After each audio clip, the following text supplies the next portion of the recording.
ఏం చేస్తున్నావు సీతమ్మ? సాయంత్రం హల్దీ ఫంక్షన్ ఉంది కదా, ఏర్పాట్లు చేస్తున్నాను. ఒక్కదానివే ఎందుకు సీతమ్మ చేయడం? నన్ను పిలిస్తే నేను సాయంగా వచ్చేదాన్ని కదా. పర్వాలేదులే పవిత్ర, అవసరమైతే పిలుస్తాను కదా. నీతో ఒక విషయం మాట్లాడాలి సీతమ్మ. మనిద్దరి మధ్య అనుమతి తీసుకుని మాట్లాడేంత పరాయితనం లేదు. ఎప్పుడైనా ఏదైనా మాట్లాడే స్వేచ్ఛ నీకుంది. నాకు తెలుసు సీతమ్మ, క్యాజువల్గా అలా వచ్చింది అంతే. అంటే నేను కీర్తికి నగలివ్వద్దు అని ఆపాను కదా. ఎందుకు ఆపానని మావయ్య అడగలేదు. నువ్వు ఒకసారి క్యాజువల్గా అడిగి వదిలేశావు.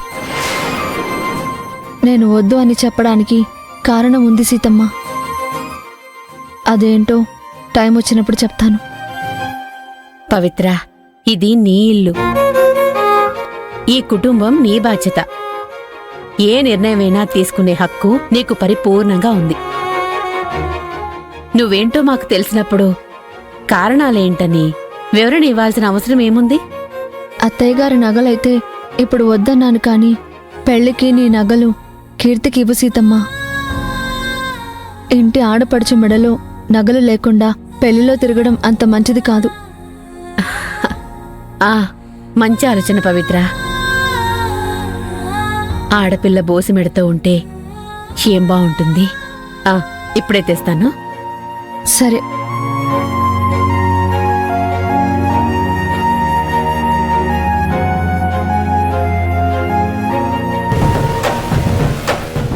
అగ్గిపుల్లకి పెత్తనమిస్తే ఊరంతా తగలబెట్టిందంట. అలా ఉంది నీ యవ్వారం.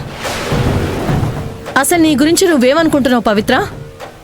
లేనిపోని పెత్తనాలు మీదేసుకొని అనవసరమైన విషయాల్లో తలదూరుస్తున్నావు. కీర్తికి వాళ్ళ అమ్మగారు నగలు ఇవ్వొద్దని ఆపే హక్కు నీకెక్కడిది? అంటే అన్నామంటారు గాని అసలు మా బావను అనాలి. పేనుకి పెత్తనం ఇచ్చినట్టు ఈవిడి గారికి బాధ్యతలు ఇచ్చాడు మా బావ. అబ్బో, పెత్తనం ఇచ్చారని తెగరెచ్చిపోతుంది. అత్తయ్య, మీరు ఇక్కడున్నారా? మీకోసం రూమ్కి వెళ్ళాను. పవిత్ర, ఇదిగో ఇవ్వు. నువ్వే ఇవ్వు సీతమ్మ. కీర్తి, ఇదిగో నా నగలు. పెళ్లిలో పెట్టుకో.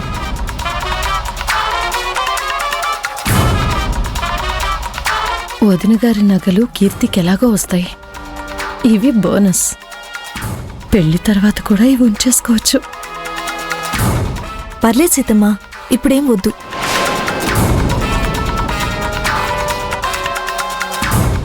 మొహమాటానికి పోయి నగలు తీసుకోను అంటుంది. పిచ్చి మొహంది.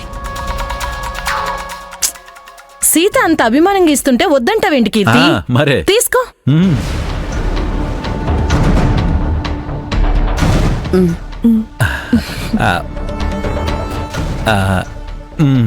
పవిత్ర, నేను ఇప్పుడే వస్తాను.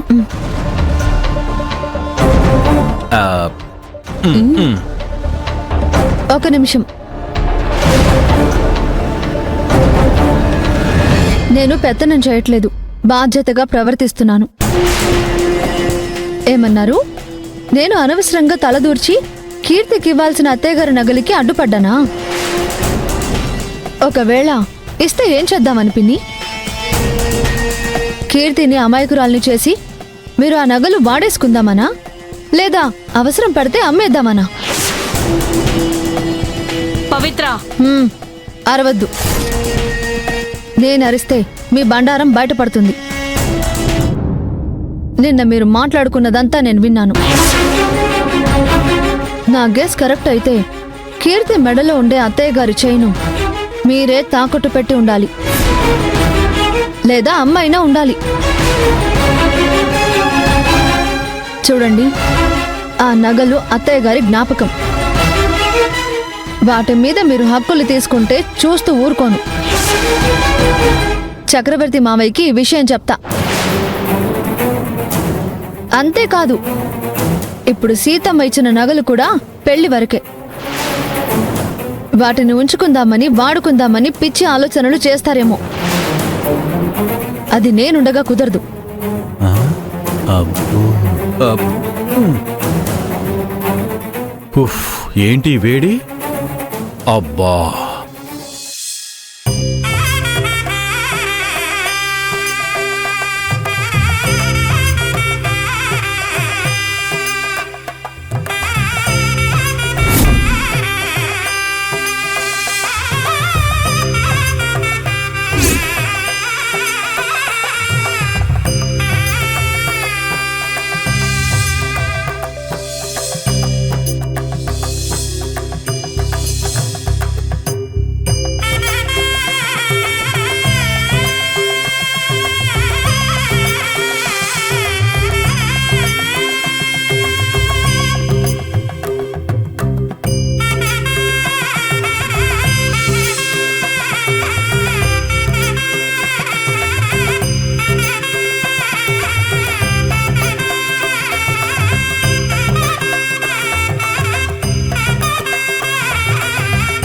సీత, ఆ, ఆది ఎక్కడ? రెడీ అయ్యాడా? రెడీ అయ్యుంటాడన్నయ్య. తీసుకొస్తానని పవిత్ర వెళ్ళింది.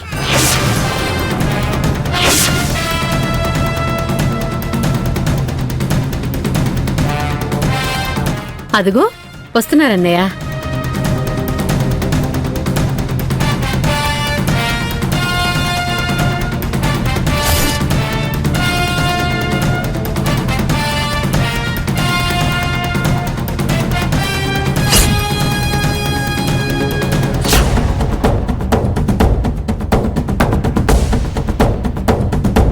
నాకు మంత్రాలు రావు గాని వచ్చుంటే పవిత్ర మాడి మసైపోవాలని శపించేదాన్ని డాడీ. అంత కోపం వస్తుంది. దానికి శాపంలా మారేది నీకు వరాన్ని ప్రసాదించేది ఆ దేవగాడే.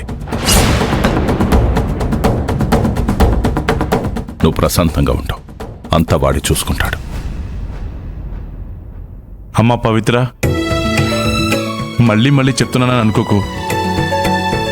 ఆది పెళ్లికి సంబంధించి ప్రతిదీ నీ చేతుల మీదుగానే జరగాలి.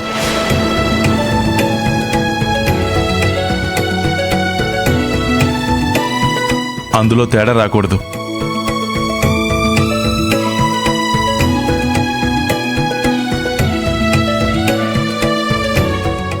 నాన్న, మీతో కొంచెం మాట్లాడాలి. దేని గురించిరా? సుబ్రహ్మణ్యం గారు ఫోన్ చేశారు నాన్న. సరే పదండి.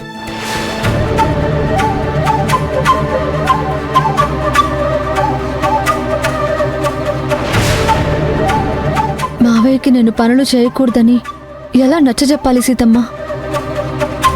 ఆయనకి ఎదురు చెప్పలేకపోతున్నాను. తప్పని తెలిసి కూడా ఈ పనులు చేయక తప్పట్లేదు. నువ్వైనా మావయ్యకి అర్థమయ్యేలా చెప్పు సీతమ్మ, ప్లీజ్.